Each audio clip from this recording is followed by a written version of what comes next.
Hi everyone watching this video. My name is Tegakit.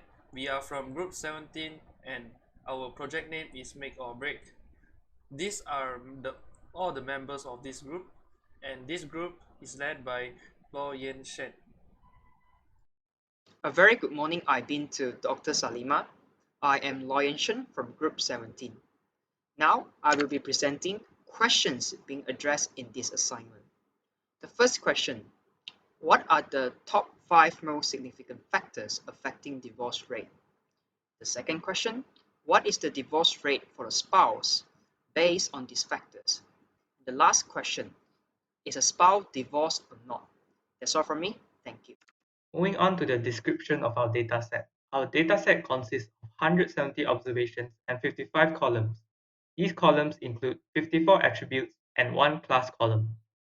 Our attributes contain integer values ranging from 0 to 4, with a higher value indicating a lower divorce rate. After doing data cleaning, we found out that there were no missing values in our dataset. Below here is a link to our reference from UC Irvine Machine Learning Repository. Moving on to the approach. Here are a few code chunks from our R source code. The upper part, we use Boruta library to select 5 final features to train our model. And for the lower part, we use the BRGLM package to train our logistic regression model using the 5 features mentioned above. I will now be presenting our website, Make or Break. As you can see, there are 5 test sets over here, which are documentation, summary and structure, exploratory data analysis, feature selection, and prediction model. For documentation, we have provided a list of instructions for a user on how to use our website. Under summary and structure, a user can view the summary and also the structure of the divorce dataset used in this project. Under exploratory data analysis, user can view various plots like heat map, number of divorcees and non-divorcees, mean of divorce, difference in mean for each attribute. Under feature selection, we have used an external package called Boruta, which helps us to figure out the top 5 most significant feature in our dataset. There are initial feature selection and also a finalized feature selection. Those features being selected are attribute 9, 11, 26, 18, and 40, which corresponds to question 1 to 5 here. Before I proceed to prediction model, on the left, a user can drag the sliders to the value they want based on their opinion with their spouse. And once they click on the submit button, which is here, this input will be fed into our model and it will display its divorce rate and the outcome. Under model accuracy, there are confusion matrix, sensitivity rate, specificity rate, total misclassification error rate, and the ROC curve. And finally, a confusion matrix plot. That's all from me. Thank you. Good morning, Puan Salima. My name is Shan Hong, and we are going to tell you our data story. First, let us look at the bar charts at our left. The bar charts representing the number of divorcees and non-divorcees in our datasets. We can see that our datasets have 84 divorcees and 86 non-divorcees, which are almost equal.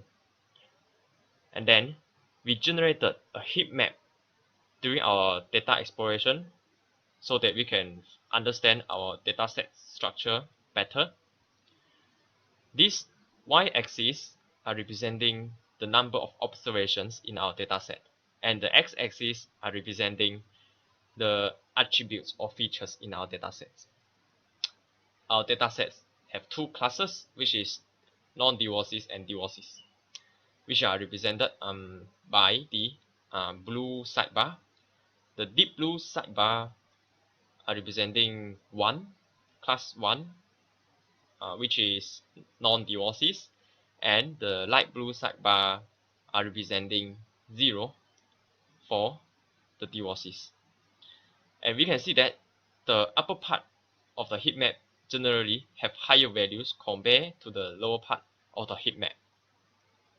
So we can infer that for the observations with the values with a higher values in each attributes might be non-divorces, and for the observations with lower values for each attribute might be divorces.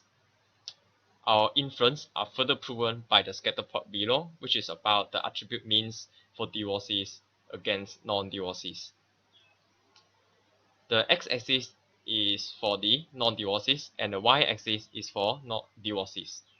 So we can see that generally for each attribute of the non-divorces, they have a higher value compared to the mean values of attributes of the divorces. So based on this, we have decided to build a logistic regression model using the 5 best features in our datasets to determine the probability of a person to divorce.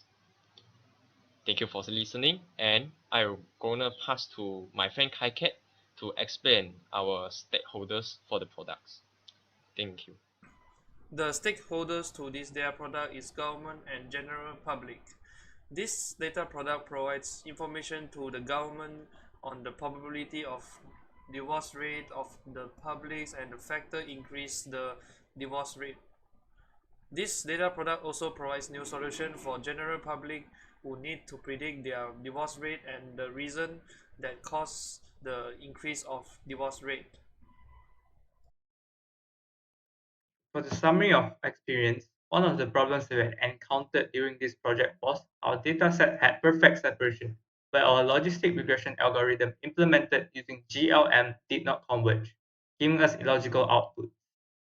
We managed to do some research on how to solve this particular problem through several websites online, and we found out that using the BRGLM function instead can solve our problem and make our model more accurate. So what have we gained throughout doing this project? We have learned to think critically by examining our dataset, determining the hidden patterns in our dataset through data visualization, such as scatter plot, heat map, and bar chart.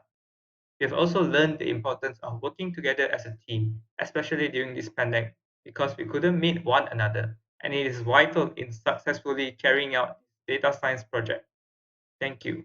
I have been informed to be the one who in charge of video editing, and I'm using Wondershare Filmora to edit this video. That's all from our group. Thank you for watching.